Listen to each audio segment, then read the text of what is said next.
में बहुत बहुत स्वागत है। अमूमन हमारे साथ ज़िंदगी में ऐसा होता है कि हम किसी ना किसी के फ़ैन होते हैं और उनसे मिलने का मौका नहीं मिलता। और वैसे मैंने स्टार्स को भी कहते हुए सुना, यार हमें अपने फैंस के साथ मिलने का कभी कभी मौका नहीं मिलता। लेकिन आज यहाँ पर ऐसा नहीं होने वाला है, क्योंकि आज हमारे साथ शो में फ़ैन भी हैं, स्टार भी हैं।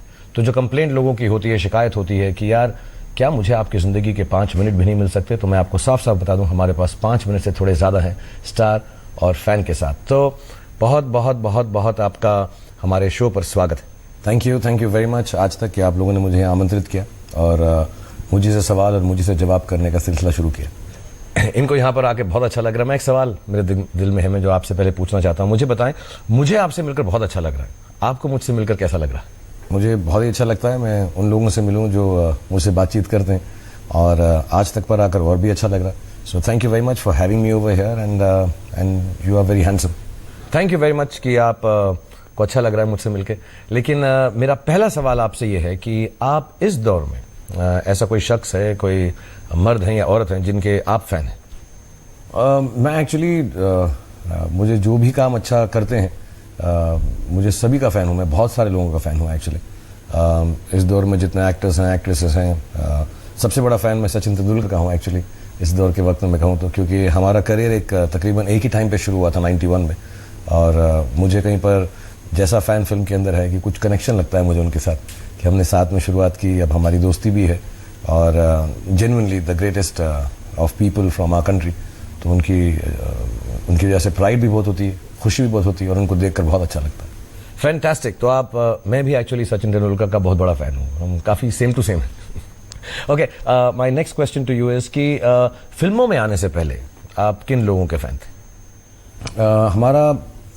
हमारा जो टाइम था तो ऑब्वियसली हमारे टाइम के सभी लोग अमित जी के फ़ैन थे और ऋषि कपूर साहब के। एंड लड़कियों में जो थी, आई थिंक श्रीदेवी जी हमें बहुत अच्छी लगती थी। And of course even before I join तो Madhuri ji, Juhi, but Amit ji would be in actors जो बहुत ही पसंद थे मुझे। और अगर मैं स्पोर्ट्समैन में कहूँ तो गावस्कर साहब।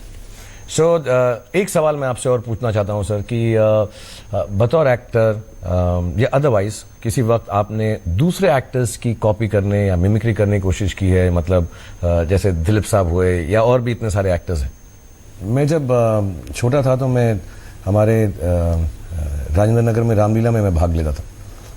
छाबड़ा साहब की रामलीला थी तो उसके अंदर कभी कभी मौका मिलता था मिमिक्री आर्टिस्ट को देखने का। हम तो वानर सेना में बंदर थे, लेकिन कभी कभी मौका मिल जाता था कि थोड़ा सा करें। तो एक वहाँ पे थे बड़े अच्छे मिमिक्री आर्टिस्ट, नाम भूल गया मैं उनका, तो उनसे हम बहुत इंस्पायर होते थे। तो घर में जाके करते थे, सामने मैंने कभी नहीं किए। तो वो पृथ्वीराज कपूर जी की करते थे, देव साहब की करते थे। अपने आप को इतना ऊँचा कर लो कि तुम्हें ठंड लगने लगे और खुदा भी तुमसे खुद पे, तो हम सब करते थे वो। और अमित जी की करते थे, मतलब बहुत सारे एक्टर्स के मैं करता था, लेकिन इतनी अच्छी नहीं कर पाता। दिलीप साहब की मुश्किल है, वो बड़ा ही आहिस्ता आहिस्ता करके बात करते हैं तो समझ नहीं आता था उनका। बट सनी की मैं थोड़ी सी कर लेता हूँ। सब ठीक तो चल रहा है ना। So I could do lot of actors but not really good. But बचपन में थिएटर से पहले रामलीला के वक्त बैक स्टेज जरूर करते थे। फैंटास्टिक। तो उन्होंने बताया कि ये वानर सेना में बंदर का रोल करते थे। वाह, बड़ा ही यूनिक किस्म का रोल करते थे आप। बट मेरा अगला सवाल आपसे ये है कि कभी आपके साथ ऐसा हुआ है कि आपके किसी फ़ैन ने आपको परेशान किया है या आपको स्टॉक किया है रियल लाइफ के अंदर? ऐसा कुछ दुखदाई किसी ने मुझे नहीं किया है। लोग मिलने आते हैं, कभी कभी मैं देखता हूँ हर जगह पर होते हैं, लेटर्स लिखते हैं, ट्विटर पे आ जाते हैं। कभी कभी साउंड ऐसा करता है कि शायद वो बहुत ही ज़्यादा स्टॉक कर रहे हो, लेकिन स्टॉक किसी ने नहीं किया, प्यार ही करते हैं। तो मेरी मुलाकात भी हो जाती है, फिर मैं पहचानने भी लग जाता हूँ ओवर द ईयर्स। तो अब मुझे वो नहीं लगता कि कभी कभी लगता है अरे ये तो वहाँ देखा था उनको, अरे यहाँ देखा था, एंड देन यू रियलाइज। तो एक दोस्ती सी हो जाती है। अभी मैं लंदन से वापस आया तो कुछ हैं 10, 12, 20 लोग तो ऐसे जिनको मैं सालों से मिल रहा हूँ, तो वो कुछ कहते भी नहीं कि शाहरुख भाई ऑल गुड, या all good, all well, children good. So ऐसा किसी ने स्टॉक नहीं किया है, परेशान कभी नहीं किया किसी।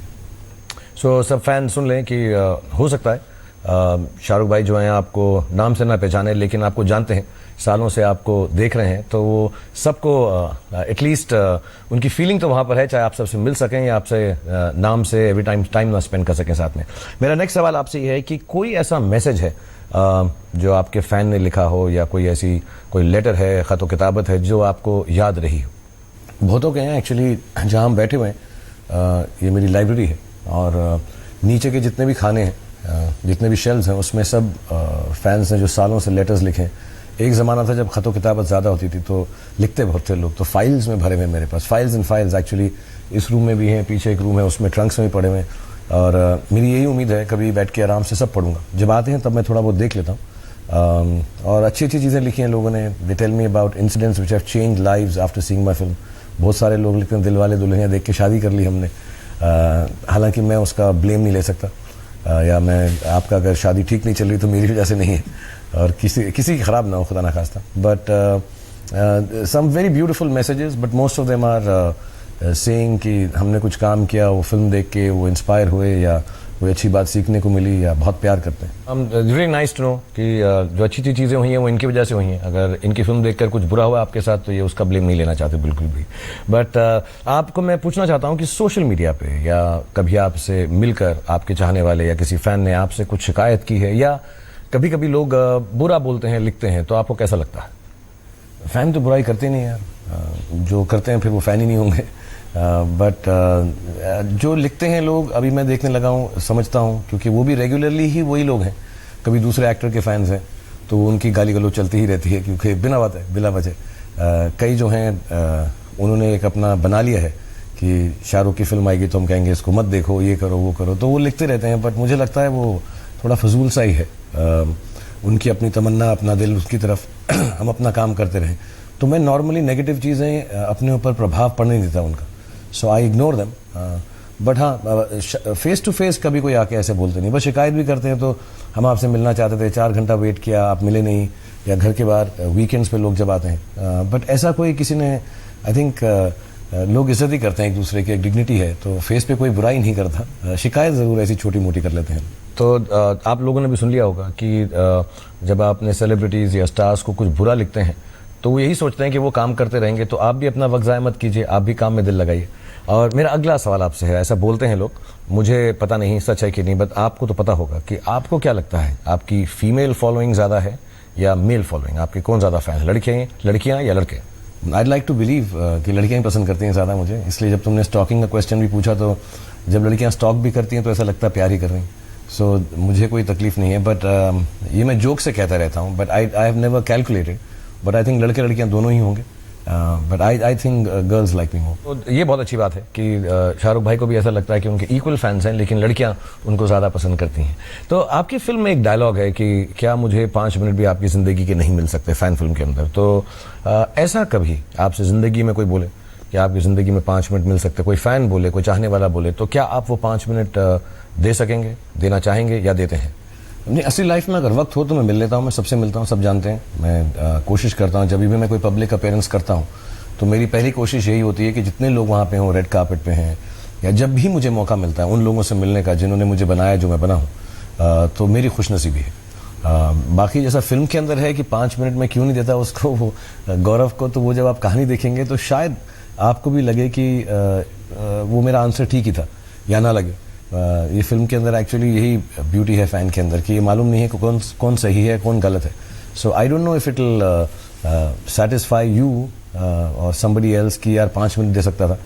बट रियल लाइफ में मैं पूरी कोशिश करता हूँ कि थोड़ा बहुत वक्त निकाल के सबके साथ। लोग ऑर्गेनाइज नहीं होते तो तकलीफ होती है, बट अदरवाइज मैं वक्त निकालता हूँ। सो आप लोगों ने सुना कि शाहरुख भाई ने कहा कि वो अगर उनके पास वक्त होता है तो कोशिश ज़रूर करते हैं सबसे मिले। 5 मिनट फिल्म में हो सकता है कि थोड़ा सा अलग हो, सो उसको आप खुद डिसाइड कर सकते हैं कि फिल्म को देखने के बाद कि अच्छा लगा वो बात या अच्छी नहीं लगी, कौन सही था, गौरव सही था या आर्यन खन्ना सही थे। तो अब थोड़ा फिल्म पे आते हैं, और मैं आपसे पूछना चाहता हूँ दोनों कैरेक्टर्स, गौरव और आर्यन खन्ना, क्योंकि दोनों कैरेक्टर्स आपने प्ले किए हैं फ़ैन के अंदर, तो थोड़ा सा डिटेल के अंदर बताएं कि ये दोनों करने में कैसा लगा, कैसे हुआ, and what went into it. इस फिल्म में 2 किरदार हमने प्ले किए हैं। एक आर्यन खन्ना जो मूवी स्टार हैं, 25 साल से फिल्में कर रहे हैं, तकरीबन उनका जो एक बैकग्राउंड है वो मुझ पर बेस्ड है in terms of films, character के हिसाब से नहीं। मैं वैसा असली लाइफ में बिल्कुल नहीं हूँ, लेकिन क्योंकि वो ज़रूरत था कि कोई एक्टर जो 20-25 साल से काम कर रहा है उसके बारे में फिल्म हो, तो वो थोड़े रिजर्व्ड हैं, थोड़े से रियल भी हैं और थोड़े से इस फिल्म में परेशान भी हैं। वाइल गौरव जो हैं 24 साल के दिल्ली के लड़के, जैसे हम लौंडा बोलते हैं, दिल्ली से निकल कर आ गए, उनको अपने स्टार से मिलना था और मिल के कुछ बातें करनी थी, कुछ कहना था, लेकिन यहाँ पे कुछ हालात अलग हो जाते हैं। और उस हालात की वजह से उसकी ज़िंदगी कैसे बदलती है। The film is about that, it's an emotional thriller. तो थोड़ा दुख भी होगा, थोड़ा रोना भी आएगा, थोड़ा सा इंट्रीग भी होगा फिल्म के अंदर, लेकिन बहुत रियल जोन में बनी हुई है। कोशिश की है कि एंटरटेनिंग रखें, एक दो चीज़ें larger than life performance wise या एक्शन वाइज हो, बट बियॉन्ड दैट फिल्म काफ़ी रियल जोन के अंदर। सो आप लोग खुद डिसाइड कीजिएगा कि हुज राइट हुज रॉन्ग, और आपको कौन ज़्यादा पसंद आता है, गौरव या आर्यन। और मेरा अगला सवाल आपसे ये है कि जैसा फिल्म में गौरव आर्यन खन्ना के साथ करने लगता है, जो परेशान करने लगता है या कई लोग समझ रहे हैं स्टॉक करने लगता है, अगर रियल लाइफ में आपके साथ कभी ऐसा हुआ हो तो आप क्या करेंगे? आप गौरव के साथ कैसा व्यवहार करेंगे, क्या बात करेंगे? मैं उसकी मम्मी डैडी को फ़ोन करूँगा यार मैं क्या बिठा के बात करूँगा, थोड़ा डांट दूंगा, समझाऊंगा। और एक्चुअली आर्यन खन्ना सब करता भी है इस फिल्म के अंदर, लेकिन बात जो है हाथ से निकल जाती है। बट या फिर मैं पता करूँगा, कोई दोस्त हों उसके, फिर अपने लोगों को कहूँगा मिल के उसको समझा दो यार कि ऐसा मत करे। क्योंकि एक बहुत अजीब सी बात है जो मैं बोलना, अजीब नहीं, बहुत सही बात है जो मैं बोलना चाहूँगा, वो ये है कि आप किसी से प्यार करें, इंस्पायर हों, उसको पसंद करें, जैसे हम सचिन से हैं, बट कहीं ना कहीं पे उनकी अच्छी बातें सुनकर, सोचकर, समझकर, जिस वजह से हम उन्हें प्यार करते हैं, या अपनी एक पर्सनल फीलिंग भी जो है उस सबको तो कर लें। लेकिन आई थिंक बड़ी बात है अपने आप में हम खुद को एक आइडेंटिटी देना, किसी और की आइडेंटिटी के साथ हम जुड़ जाए और समझें कि हम भी, क्योंकि उस जैसे सचिन ने अपनी मेहनत से, अमित जी ने अपनी मेहनत से काम किया है, लेकिन हम सोचे जस्ट बिकॉज हम उनके फ़ैन हैं तो हम भी उतने ही हैं, हम भी कमाल हैं। I don't think so. I think वो इंस्पिरेशन लेके हमें अपनी एक आइडेंटिटी बनाना बहुत ज़रूरी है। So I think that's the most important message और thought I have in this film. तो मेरी समझ में आ गया कि अगर वो उनको समझाने की कोशिश करेंगे, मम्मी डैडी से बात करेंगे, और उसके बाद भी अगर काम नहीं चला तो फिर राम भरोसे। सो एक बड़ा इंटरेस्टिंग सा गाना किया है आपने फिल्म में, 9 भाषाओं में किया है, अलग अलग भाषाओं में उसको दर्शाया भी गया है। तो आपका सबसे ज़्यादा फेवरेट कौन सी भाषा में है? मुझे पंजाबी बहुत अच्छा लगता है, मुझे भोजपुरी बहुत अच्छा लगता है, हिंदी मुझे अच्छा लगता है। अभी मैंने जो शायद हमने नहीं किया, लेकिन आई थिंक मलयालम में एक लड़के ने किया है। फिर मैंने एक वर्जन सुना है जिसमें रैप किया है किसी ने, ट्विटर पे किसी ने डाला, वो बहुत अच्छे लगते हैं। सभी अच्छे, but I think I enjoy the Bhojpuri one. Actually मेरा फेवरेट जो है वो तमिल वाला, मुझे वो बहुत अच्छा लगता है। लेकिन शाहरुख को भोजपुरी वाला वो भी बहुत इंटरेस्टिंग है actually the whole song is very nice. एक सवाल है जो आपने भी एक दो बार कई इंटरव्यूज में शायद बताया हुआ भी है, लेकिन क्योंकि ये नया है इसमें और बहुत ज़रूरी है ये पूछना आपसे कि आर्यन बनने में, उसका मेकअप, उसका गेटअप करने में क्या वक्त लगता था, और उससे भी ज़्यादा जो गौरव है यंग लुक करने में, प्रोस्थेटिक्स यूज़ करने में कितना वक्त जाता था और कितनी परेशानी होती थी वो मेकअप लगाकर एक्टिंग करने में? हाँ, आर्यन का मेकअप तो रेगुलर जो हम फिल्म में करते हैं वैसा ही था, उल्टा थोड़ा कम है उसमें, बिकॉज हम एक उम्र का डिफरेंस दिखाने के लिए एक तरफ गौरव को यंग कर रहे थे, एक तरफ आर्यन को जितना भी हम हार्श लाइटिंग करके लाइंस दिखें फेस पे, या हम नॉर्मली क्या करते हैं वो प्रिटी शूट करते हैं हीरोज़ को, तो इसमें प्रिटी कम शूट किया है। एंड लुक वगैरह जो है वो निहारिका ने बेसिक, क्योंकि हमने स्टार की पर्सनल लाइफ में को दिखाया है, तो इतना फ्लैम्बॉयंट नहीं है, मतलब एक दो जगह टक्सीडो पहना है पार्टी के अंदर, otherwise is been kept very simple. और गौरव के मेकअप में ऑफकोर्स 4 घंटे लगाने में लगते थे, 1-1.5 घंटा उतारने में लगता था। और हमने जब शूट किया एक दो जगह पे, दिल्ली में, मुंबई में गर्मी बहुत थी, तो उसमें सिलिकॉन का एक बड़ा पैच लगता है बहुत मोटा सा, तो उसमें अंदर पसीना आ जाता है, फिर वो ख़राब हो जाता है उसका शेप, और बहुत तंगी होती थी, स्पेशली एक्शन के अंदर। कभी कभी थोड़ा सा भी लग जाए मुंह के ऊपर मुक्का या ज़मीन तो फट जाता है, फिर उसको 2.5 घंटा लगाना पड़ता था। फिर उसके ऊपर बहुत सारी चीज़ें जो नहीं करते, जैसे अगर वो रोने का सीन है तो उसके ऊपर आता था दाग लग जाता है, so you have to be very careful, you have to remove it, re makeup, blood नहीं लगा सकते, बहुत सारी चीज़ें उसमें। फिर क्या, मैं थोड़ा वेट भी लूज़ किया था फिल्म के लिए, गौरव के कैरेक्टर के लिए। So all in all physically और पेशेंस वाइज कि बहुत इत्मीनान से वो सोच के, नहीं तो अगर जाओ जल्दबाजी में नहीं होता था, तो 4 घंटे सब वेट करते थे। फिर दूसरा कैरेक्टर अगर उसी दिन करना है तो फिर 1.5-2 घंटा वेट करना है कि वो तैयार होके आएगा, सो बहुत वक्त लगता था उसमें। वाह, बहुत सारी मेहनत करनी पड़ी। मैं तो इतनी देर तक कभी सीधा बैठ ही ना पाऊँ, मैं तो भाग जाऊँ अगर मुझे 4 घंटा कोई मेकअप लगाए।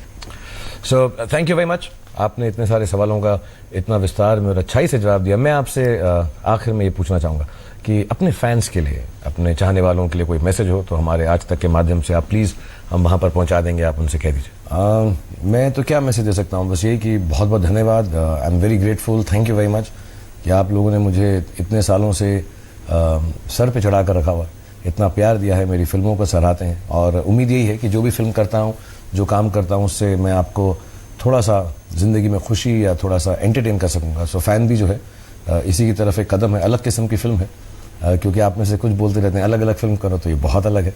उम्मीद है आपको ये अलगपन अच्छा लगेगा और मैं आप लोगों के लिए दुआ करता हूँ, प्रार्थना करता हूँ कि आप लोग खुश रहें, खुशहाल रहें, आबाद रहें एंड ज़िंदगी भर आपको वो सारी खुशियाँ मिलें जो आपने मुझे दी। सो जैसा शाहरुख भाई ने कहा कि आप खुश रहें, खुशहाल रहें, आबाद रहें, हमारी भी यही तमन्ना है कि ऐसा ही आपके साथ चलता रहे। थैंक यू वेरी मच कि आप शो में आए और बाकी खबरों के लिए और आगे के सिलसिलों के लिए देखते रहिए आज तक। भ्रष्टाचार के खिलाफ ट्विटर जैसी सोशल साइट आम आदमी का हथियार बन गई और ताजा मामला है रेलवे में भ्रष्टाचार का, जिसमें एक पुलिसकर्मी को घूस लेते हुए एक मुसाफिर ने शूट कर दिया और ये वीडियो रेल मंत्री सुरेश प्रभु को भेजा। Already in 2001 with Wikipedia, you remember Wikipedia? This was a silly idea from the beginning.